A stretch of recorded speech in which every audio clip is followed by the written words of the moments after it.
धर्म कोई आरोपित विषय नहीं है, किसी के ऊपर थोपना धर्म नहीं कहलाता। धर्म का मतलब स्वभाव।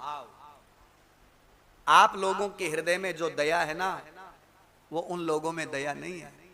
आपके घर में छोटा सा बच्चा गिर जाता है, आपके घर में चींटी भी मर जाती है तो राम राम राम चींटी मर गई, चूहा मर गया, अरे राम राम राम पाप हो गया। मच्छर को भी मारते हो तो कहते हो अरे राम राम पाप हो गया। लेकिन वो भरी सभा में लोगों को काट करके खा जाते हैं, फिर भी उनको दया नहीं आती। क्यों? यही धर्म है, ये स्वभाव है। उनका स्वभाव आसुरी स्वभाव है, वहां धर्म नहीं है। और यहाँ पर दया, प्रेम, सहिष्णुता, समर्पण, सत्य, त्याग, ये सब लोगों के हृदय में विद्यमान है, इसलिए यहाँ पर धर्म है। और जहां धर्म होता है वहीं भगवान का प्रागट्य होता है। अब विदेशों में धर्म है ही नहीं तो धर्म की न्यूनता कहां से होगी?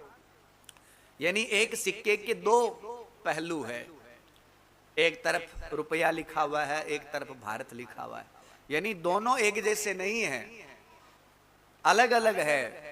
कोई भी सिक्का उठाओ तो ठीक देश, एक सिक्के पर एक तरफ धर्म है और एक तरफ पाप है, वही देश भारत हो सकता है। अन्य देशों में पाप है, धर्म नहीं है।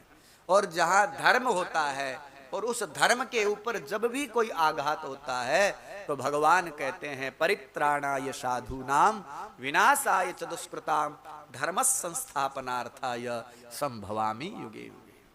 मैं धर्म की स्थापना करने के लिए हर युग में अवतार लेता हूं। तो धन्य है हमारा भारत देश, जिस भारत देश में हमारा जन्म हुआ।